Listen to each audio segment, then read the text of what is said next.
A mais, né? Oi? A mais do aquelas que eu já tinha citado aqui antes. Ok. Estamos recebendo aqui o delegado regional aqui de Brusque e das demais cidades que compõem a regional, o Fernando De Favre. Fernando, seja bem-vindo. Bom dia. Tudo bem, Fernando? Obrigado, bom dia, tudo bem, tudo certo, bom dia a todos, bom dia aos colegas da imprensa, aos ouvintes e estou à disposição de vocês. Ok. Lógico que o debate aqui tem a ver com a segurança pública e de maneira especial aí a atividade da Polícia Civil aqui de Brusque. Bom, eu vou começar colocando o dedo na ferida já. Manda. A gente tem falado e ouvido muito aqui que as estatísticas mostram que Brusque tem sido uma das cidades com falado pela classe política, enfim, por todos, pela própria imprensa e pelo empresariado, que Brusque é uma das cidades mais seguras do estado de Santa Catarina, né? Mas é evidente que essa estatística vem por conta do número de homicídios. Me parece que esse é o índice que é mais relevante. Agora a gente tem questionado aqui, sabe, Fernando, todos os dias no noticiário da segurança pública, e não é só o da Rádio Cidade, são de todos os portais de notícias aqui, a gente tem observado o trabalho da Polícia Civil e Militar que vem dando certo. A gente está noticiando aqui o combate ao tráfico de drogas, a prisão de elementos, de indivíduos que agridem mulheres, pessoas com mandado de prisão que a Polícia Militar acaba fazendo uma abordagem e consegue prender, a própria Polícia Civil também, enfim. Ou seja, existe uma espécie do meu ponto de vista, e eu quero que você rebata isso, uma espécie de contradição quando diz que a cidade de Brusque é uma cidade das mais seguras do estado ou do Brasil até, e ao mesmo tempo você vê um crescimento principalmente no tráfico de drogas, né? Principalmente no tráfico de drogas. Recentemente esteve aqui dois agentes políticos do município de Brusque, 2 secretários, que falaram que pelo menos a cada 15 dias chegam 2 ônibus aqui em Brusque que vêm do estado do Pará, e que dentro desses ônibus, ele inclusive citou aonde para. Um para aqui no posto Pinote, no Águas Claras, e outro ali no Stephen. Você lembra o ponto que para esse ônibus, Rodrigo? Você está lembrado? Não vou lembrar. E que inclusive a Polícia Militar já tinha conhecimento que trazem pessoas que chegam desse estado para vir morar em Brusque e fazer a sua vida aqui, e que membros de facções criminosas estavam inseridos ali nesse grupo de pessoas, né?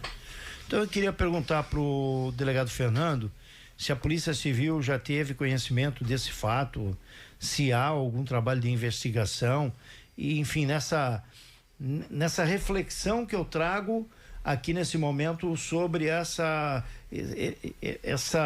situação que a gente passa em Brusque, dizendo que ela é a mais segura, mas ao mesmo tempo você vê aí esses outros delitos acontecendo, não o homicídio, mas principalmente tráfico de drogas.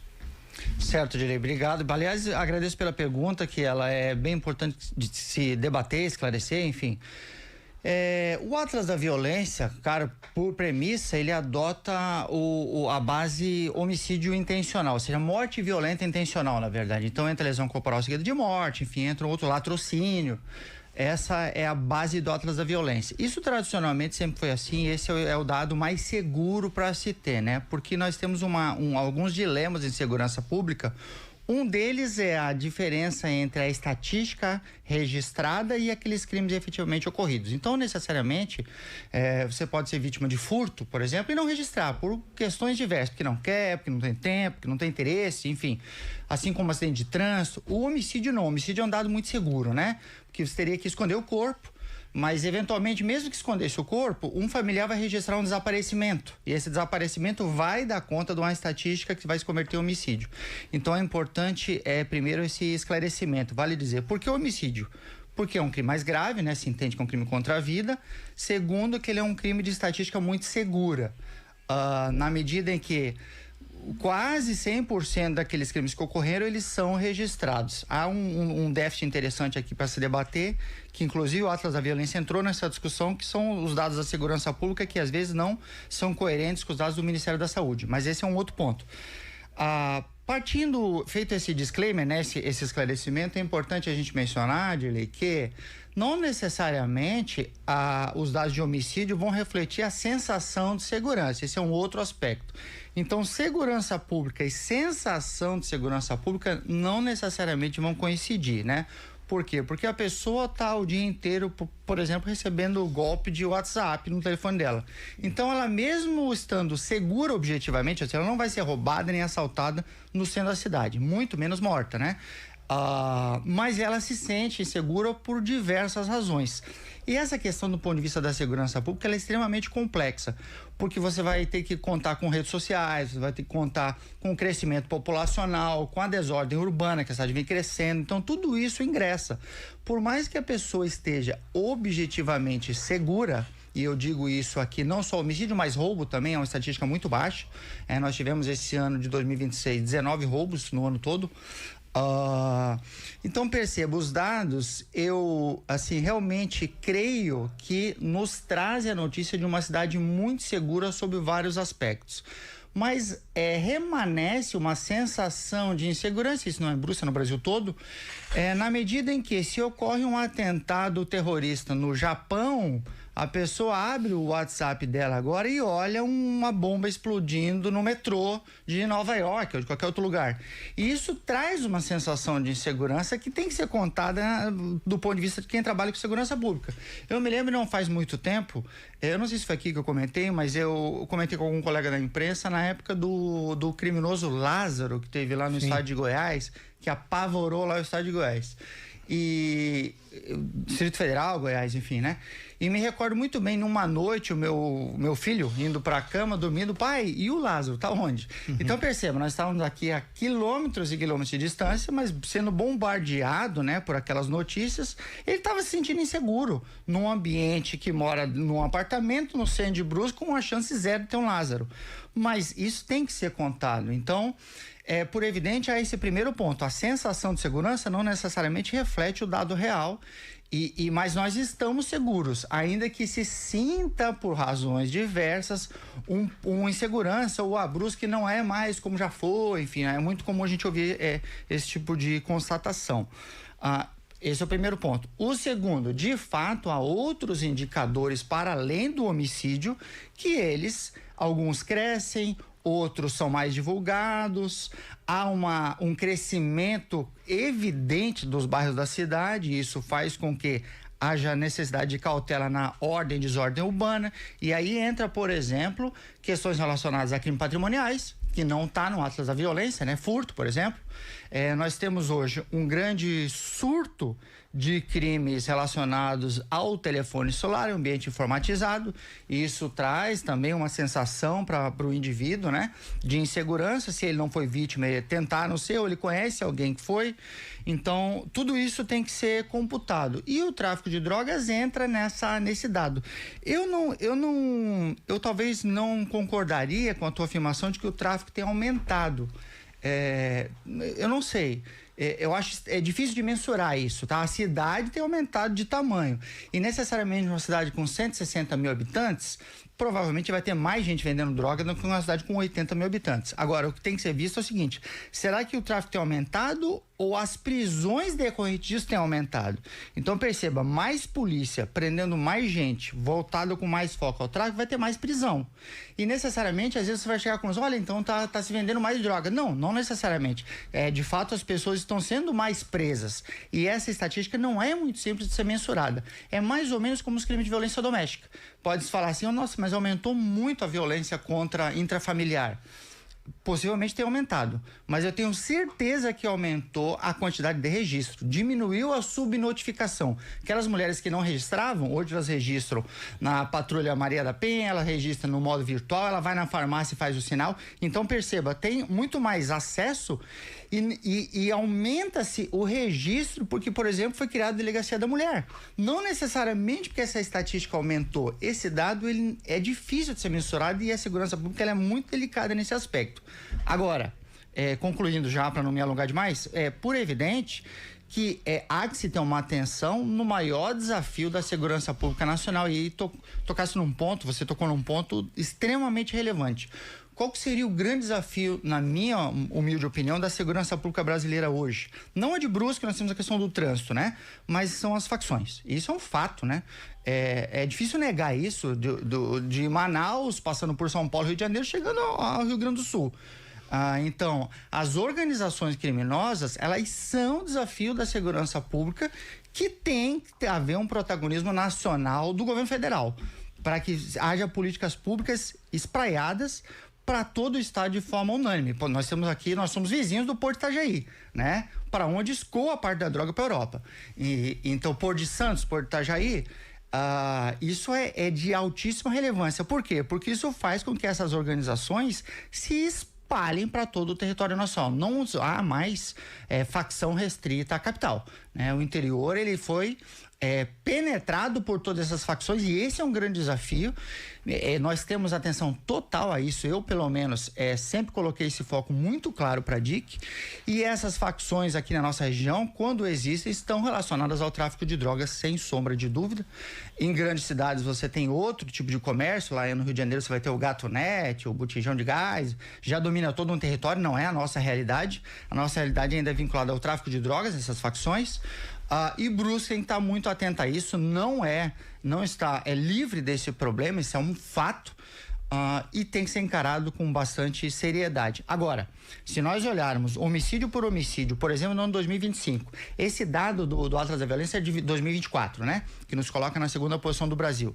Em 2025, que houve um ligeiro aumento das mortes violentas, se olhar morte por morte, o que vai se perceber ali? Vai se perceber conflitos intrafamiliares. É o indivíduo, o A, que está devendo para o B, ele vai cobrar do B, o B não paga, vai e mata o indivíduo.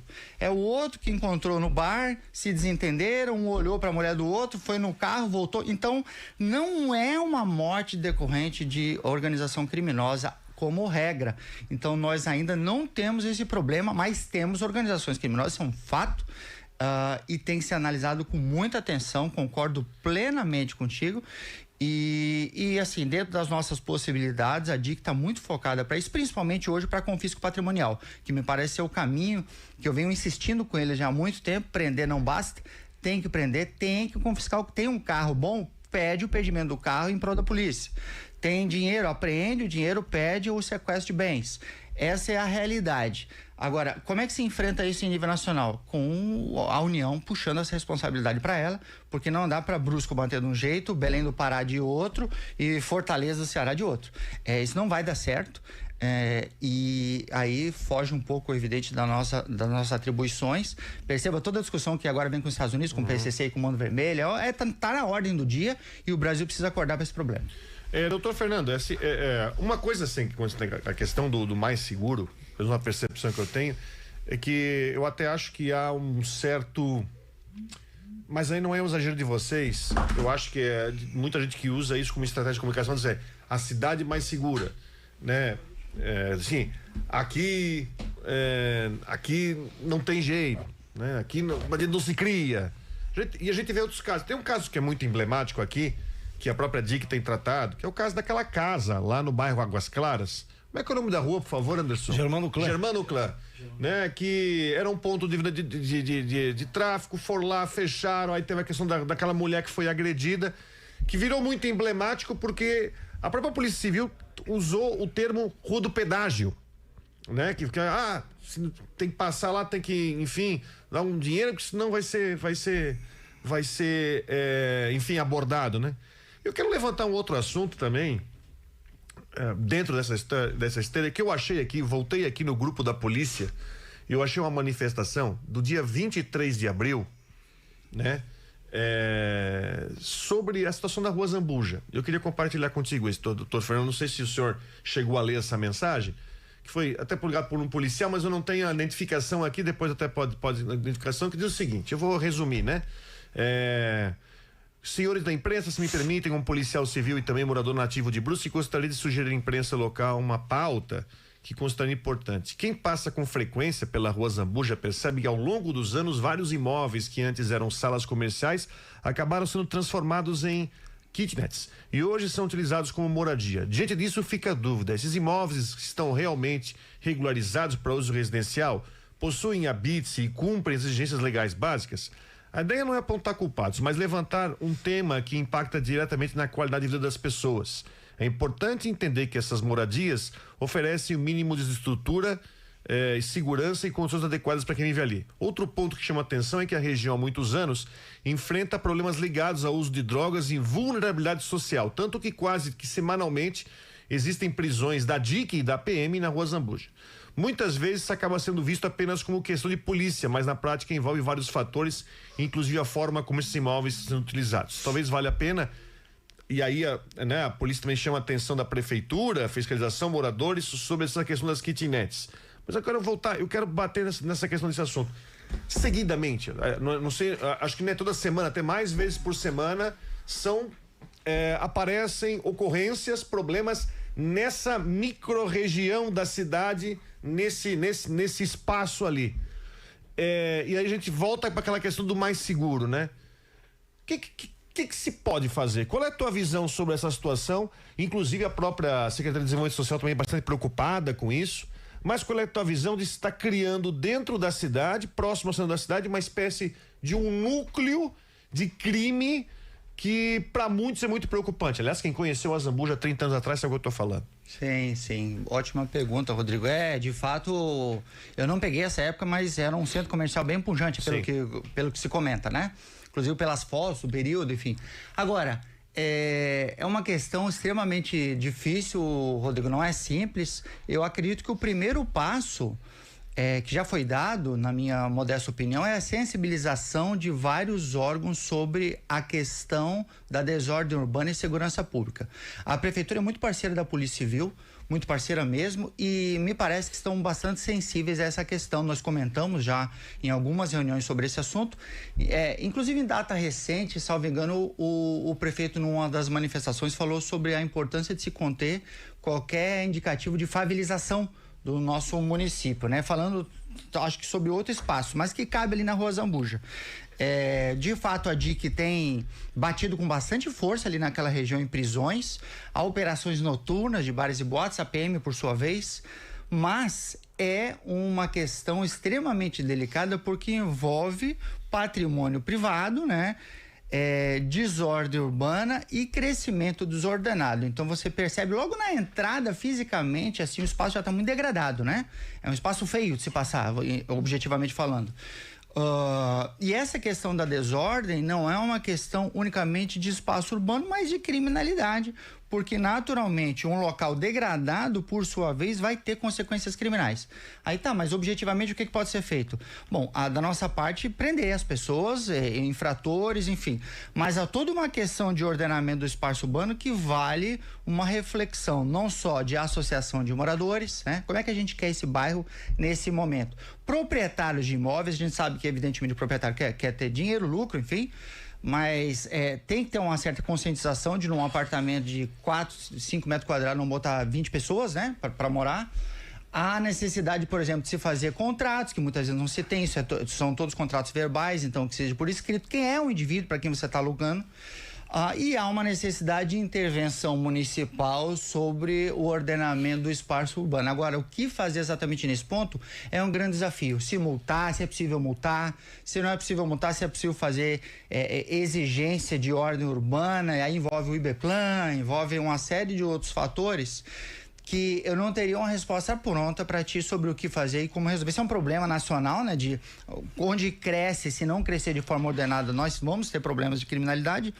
Mas eu diria, assim, para ser um realismo, mas um realismo esperançoso, que é a atenção ao problema. Isso foi criado com a ajuda de vocês, da imprensa, da polícia, sensibilidade dos órgãos municipais, na medida em que se passa a ter atenção em relação a isso. Não só lá, mas me parece que se está em vias de montar um grupo de trabalho no município relacionado a esse crescimento urbano e esses locais de potencial favelização. Até porque um dos grandes desafios que os empresários têm nos colocado é a dificuldade de mão de obra. E a dificuldade de mão de obra, segundo se diz, é porque a moradia é muito cara.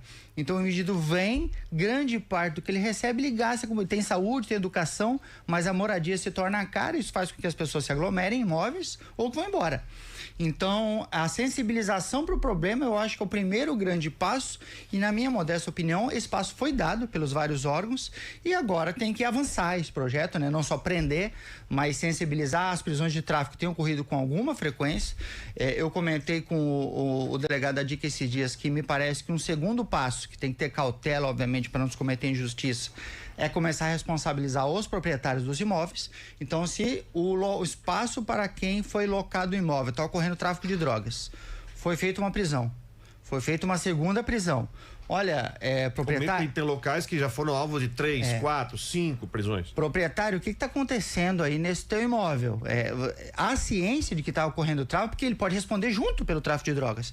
Então, esses mecanismos eles vão ter que avançar em algum aspecto. Agora, naturalmente, nesse ponto específico, o município tem que ser muito parceiro, como já é, porque o espaço urbano ele vai precisar ser ordenado e aí nós temos que refletir quais são ou qual é o melhor caminho, não só para terrenos baldios que às vezes não estão sendo cuidados, talvez notificar o proprietário, corrigir o problema, se não corrigir ser multado, aí tem que depender de lei municipal, é difícil, não é fácil. Refletir sobre quantidade de pessoas por imóvel, são questões que não são muito simples, nem muito populares muitas vezes, mas é uma reflexão de altamente... 8 horas e 35 minutos. Estamos conversando aqui com o delegado Fernando de Favari, delegado regional aqui da cidade de Brusque. Tem alguma colocação aí, alguma pergunta, ô Anderson? Tem sim, o Daniel está dizendo aqui, ó, bom dia, tem uma pergunta ao delegado, um exemplo, né, em caso de uma suspeita de tráfico de drogas na rua onde moro, devo fazer a denúncia para a polícia militar ou civil? Legal, boa pergunta. Uma denúncia de tráfico, se é uma situação que está ocorrendo naquele momento em flagrante delito, que não é tão simples nesse caso, mas uma situação flagrancial, está correndo agora, polícia militar, 190. Não, isso não está ocorrendo agora, mas eu sei que ocorre. Ontem à noite eu vi, antes de ontem à noite eu vi também. Aí Polícia Civil, 181. E importante, se isso for a Polícia Civil e vai a DIC, né, que tem feito muitas prisões de tráfico, quanto mais detalhes, melhor, né? Então, de repente tem uma placa de um veículo, de uma moto, tem um endereço um pouco mais completo. Então, quanto mais detalhar, não precisa se identificar, isso é anônimo, né? Mas quanto maior o nível de detalhamento, melhor. E se a pessoa não quiser fazer pelo 181, pode ir direto na unidade também, que vai ser recebida. A DIC fica ali na praça da prefeitura do Paço Municipal. Eu acho importante falar sobre isso. Inclusive, teve uma apreensão grande, final da semana passada, de 190 quilos de maconha que estavam distribuídos em duas residências aqui da cidade, em que a polícia fez o acompanhamento e olha, foi uma apreensão grande. É importante ressaltar, delegado, pelo menos a visão que eu tenho, enfim, a importância da denúncia e dizer que ela denúncia é anônima, né? Da pessoa que está vendo uma movimentação, tem uma casa aqui na minha rua, tem uma movimentação estranha o dia inteiro aqui, essa movimentação. A importância de fazer a denúncia, de chamar a atenção da polícia para começar a investigação. Sem dúvida, Rodrigo, não só é muito importante, como a gente pede que a população faça. Né? Aqui há uma grande sintonia entre polícia e população. Tem recebido muita denúncia só para... Tem recebido, sim. O canal é bem usado? É bem usado e chega muitas vezes não só pelo canal da Polícia Civil, mas por outros canais, por ouvidoria, de tudo quanto é órgão a gente recebe. Então, há uma confiança da população e é importante que assim o faça porque há 100% de garantia de anonimato. O que acontece, e isso não é incomum, Rodrigo, é chegarem denúncias muitas vezes bastante incompletas. Então, uma rua que às vezes não está muito clara a identificação, muitas vezes é uma placa de carro que está equivocada. Então, quanto maior o nível de detalhamento, é claro que há limites para isso, a gente sabe que a pessoa às vezes tem receio, tem medo, isso faz parte. Mas quanto maior o nível de detalhamento, mais fácil, evidentemente, é o trabalho da polícia para efetuar essa prisão. E isso tem feito. Grande parte das prisões de tráfico, e são muitas, é o carro-chefe hoje da Polícia Civil, né, da DIC, elas vêm através de denúncia anônima do 181 ou pelo Instagram da Polícia Civil também, que é muito usado, que é a DRP de Brusque. Tem aqui uma pergunta sobre medida protetiva, né? Por exemplo, ela está dizendo aqui um ex-marido deixa um bilhete de ameaça no portão da casa, que será dividido entre os dois, né? ameaçando a mulher de que se ela entrar no portão para dentro não sairá viva, né? A casa está fechada, né? O que fazer para conseguir a medida protetiva para poder visitar e manter o local limpo, por exemplo, que é uma casa dividida entre os dois? Certo, Anderson. Assim, o primeiro passo é saber se esse caso em si, não só esse específico, mas as ameaças ou os crimes, eles foram registrados. Sim. Se não foi registrado, vai ser registrado pela primeira vez, então é importante que o faça aí, violência doméstica, delegacia da mulher, na igreja de São Luís, ali no último andar. Se já há um registro anterior, a pessoa já tem a ocorrência e esse fato foi violado, né? Aí pode acionar em flagrante a Polícia Militar C90 ou comparecer na delegacia da mulher. E, por fim, se há o registro, mas não há medida protetiva, ela tem que requerer, né? Ela requer a medida protetiva, essa medida é colocada por escrito, encaminhada ao Poder Judiciário, ao juiz, e o juiz vai analisar. Como é que ela faz isso? Do mesmo modo, comparecendo à unidade policial, narrando o que aconteceu e informando se já tem boletim de ocorrência ou não e que ela solicita uma medida protetiva. São várias possíveis. Nesse caso, por exemplo, pode ser a proibição de aproximação, ou seja, que a pessoa não se aproxime da vítima e aí o juiz vai fixar um determinado 100, 200, 300 metros e se houver violação disso, o indivíduo é preso em flagrante. Certo. Sobre o questionamento do Rodrigo em relação aos imóveis ali da Rua Zambuja, a Camila Ruaro está dizendo que realmente a maioria dos imóveis são irregulares, né? São salas pequenas onde moram várias pessoas. E muitas vezes tem sempre gente ali com tráfico e tudo mais, né? E a polícia tem feito, como eu moro e passo ali pela Rua Zambuja, eu moro naquela região, volta e meia eu vejo viaturas da Polícia Militar e já vi também da Civil, isso indicando que a polícia está em cima, né? Está batendo em cima e quando constata que realmente há tráfico de drogas, faz a apreensão da droga e faz a detenção das pessoas envolvidas, né, delegado? Sem dúvida. A maioria das prisões hoje se concentra no crime de tráfico de drogas, né, estatisticamente, da Polícia Civil. E o bairro Azambuja traz essa concentração, juntamente com a 1º de Maio, enfim, Águas Claras. Mas a rua Azambuja, especificamente, foram várias as prisões flagrantes e elas vão continuar acontecendo. E é importante que a população comunique e nos informe, porque ela é que acaba nos municiando com bastante frequência sobre pontos de drogas. Nada melhor do que o morador que está ali, tá vendo, passar esses detalhes e é uma questão, assim, de urgência do nosso município, eu diria, que é a questão desses espaços que estão se desordenando, estão crescendo e a atenção tem que ser redobrada.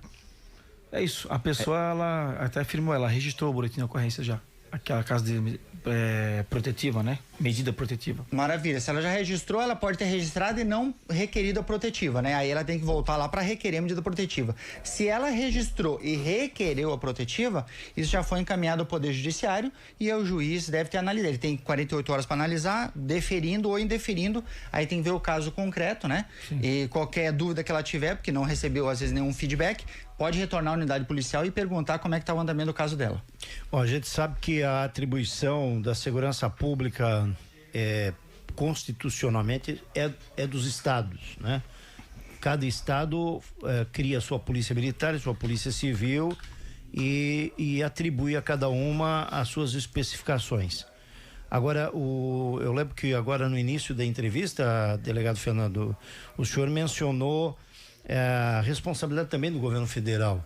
E aí eu venho para essa falta, me parece, me corrija se eu estiver errado, dessa interligação de informações, né? Aliás, na última entrevista que o senhor esteve aqui, eu lembro bem, o senhor mencionou isso, que ainda falta muito de interligar os estados com os estados e o próprio governo federal, a própria Polícia Federal, né?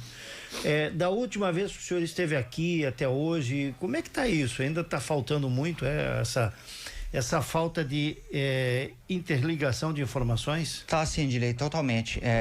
De fato, não há uma integração, né? Alguns falam, mas há centros integrados aqui, Foz do Iguaçu tem um, enfim. Mas a questão é muito mais complexa do que montar uma sala e colocar servidores da União e do Estado, né? Me parece que essa é uma questão urgente. Por quê? Porque esse tráfico, essa organização criminosa, ela é na verdade, ela é transnacional, né? Então, perceba, passa necessariamente por uma integração e a puxada da responsabilidade pelo governo federal. Então, por exemplo, vou dar alguns exemplos práticos.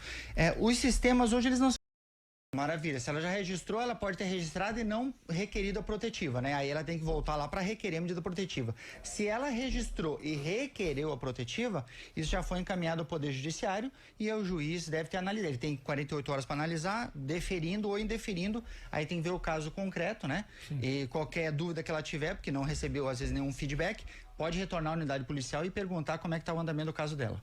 Bom, a gente sabe que a atribuição da segurança pública constitucionalmente é dos estados, né?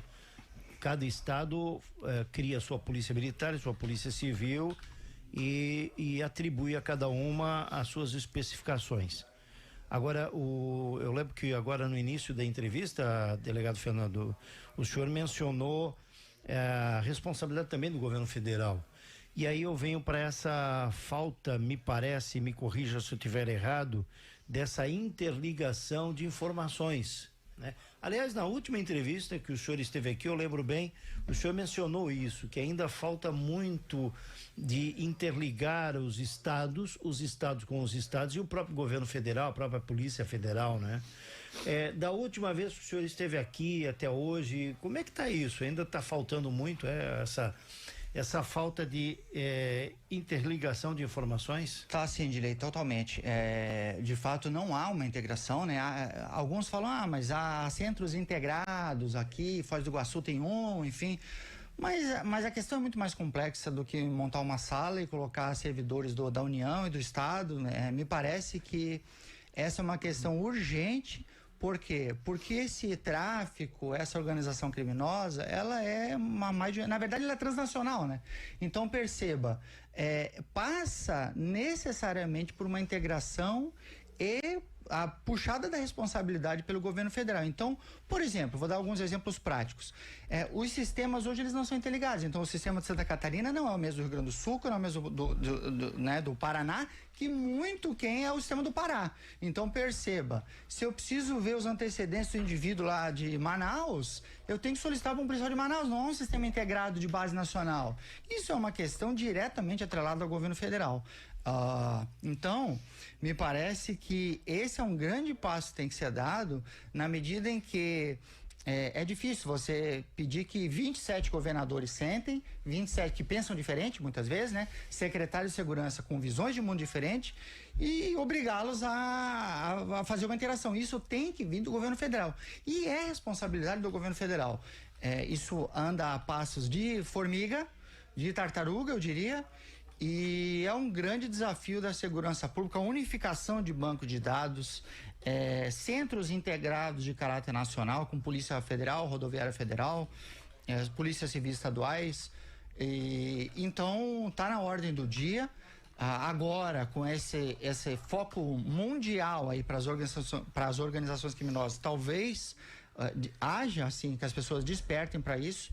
E não há muitos avanços, não. Há boa vontade isolada, casos isolados, mas dizer que isso avançou com base em projetos do governo federal, eu diria que não houve avanço. Mas eu acho que até que não se trata só do crime organizado. Eu vou dar um exemplo aqui.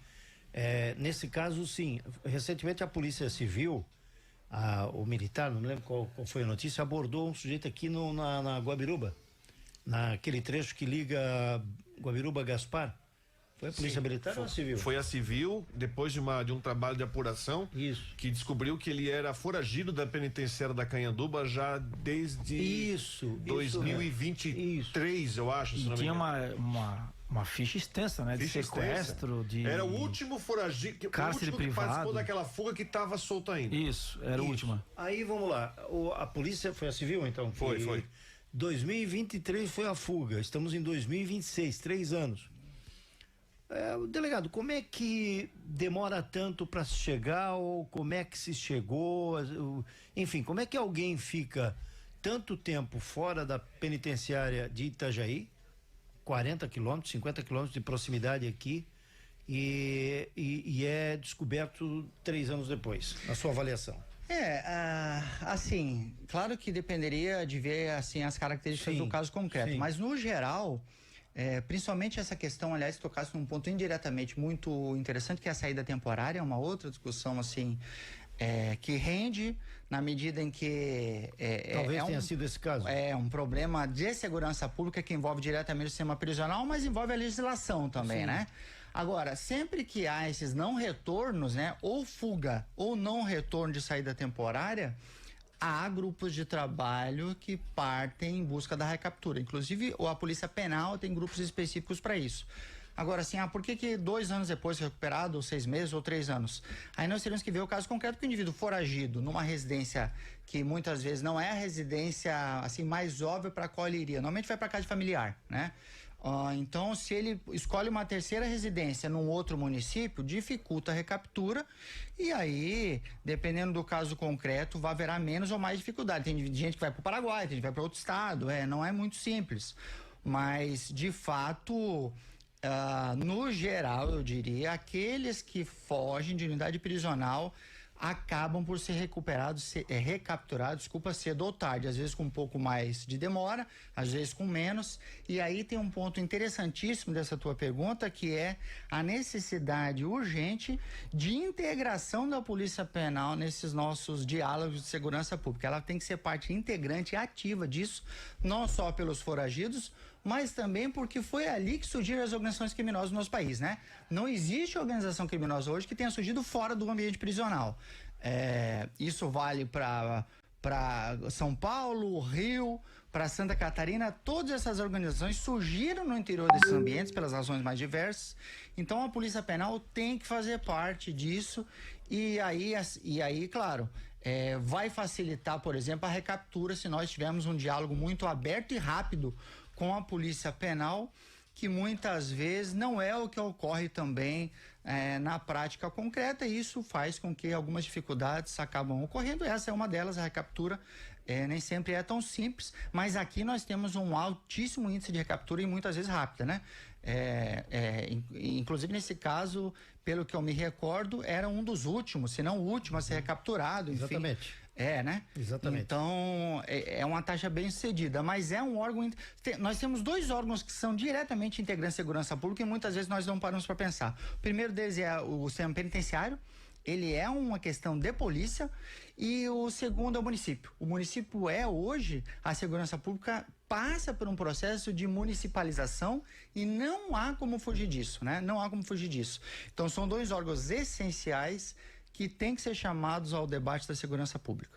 É isso aí. Eu penso que essa sua fala no final aí, delegado, é de uma reflexão muito grande. O senhor é professor aqui na nossa faculdade, né? E, de fato, a gente tem gargalos aí relacionados ao registro nacional. E agora o senhor toca num assunto também que precisa de uma reflexão. Essa questão da polícia penitenciária, né? Às vezes dessa distância que há com as investigações locais aqui. E, de fato, eu também sou fã dessa ideia aí. Quem sabe, no futuro, não se pensar numa municipalização da segurança pública, em todos os setores, seja no ostensivo, como até no investigativo aqui, porque quando você... E a gente já provou, né, Rodrigo Santos, que o local, o delegado Fernando, os comandantes que passaram aqui da Polícia Militar e o próprio Judiciário tem tido um trabalho muito igual e de muita conversa, né? Eu sei que vocês conversam entre vocês, e Brusque, por exemplo, é um exemplo disso, né? Sem dúvida. Nesse aspecto, né? Sem dúvida, nesse aspecto de lei. Brusque, perceba que nas estratégias ou estatísticas de homicídio vem reiteradamente aparecendo na primeira colocação do Brasil. Então não é um fato isolado. Mas tem outros crimes, claro, temos outros. E justamente por isso esse diálogo é importante. Eu diria hoje, Dilei, que o diálogo interinstitucional entre polícias, Ministério Público, eu incluiria aí, Poder Judiciário, hoje já é para além do comandante Pedro, para além do delegado regional Fernando, independente de quem sente nessas cadeiras futuramente, o diálogo hoje ele está institucionalizado, que não volta mais, né? Então a gente se fala pelo WhatsApp com alguma frequência, quando num passado não muito distante você remetia um ofício, aguardava 3, 4, 5 dias, ele respondeu o ofício. Para o ofício chegar, a gente deliberar, são 10 dias só numa comunicação. E hoje no WhatsApp de um segundo, um conversa, outro responde, tenta já resolver ali. Então esse diálogo interinstitucional, eu acredito que seja o grande segredo de sucesso, e ele não é tão simples, né? Hoje as pessoas veem isso com simplicidade, senta com o comandante, resolve, mas isso nunca foi tão simples assim. Temos as nossas diferenças, as nossas divergências, e é importante pensar que aquilo que nos une é muito mais forte do que o que eventualmente nos separe. E a partir desse dado a gente tenta desburocratizar, resolver, e nós temos o judiciário mais eficiente de Santa Catarina, importante dizer isso, né? Em questão de processos julgados, a vara criminal de Brusque está na primeira colocação do estado de Santa Catarina, e isso muito por comprometimento do magistrado, dos servidores. E isso tudo é importante, que se você julga alguém em 2 anos, é diferente de julgar em 10, né? Então perceba, nós temos julgamentos agora recentes do caso da viúva negra, né? Como você mencionou. Então, dentro de uma perspectiva de poder judiciário, são julgamentos que não se alongam muito, esses casos vão à pauta, e isso gera uma sensação de punidade e não de impunidade. Obrigado, doutor Fernando. Obrigado, eu que agradeço, estou sempre à disposição. Hoje foi um dia bem desafiador, né? Perguntas difíceis. Contem sempre comigo, estou sempre à disposição para, com muita transparência, absorver tudo que me é dito, as críticas, vamos sempre buscar melhorar, e a Polícia Civil está sempre à disposição da comunidade e da rádio. Ok, vamos ao intervalo.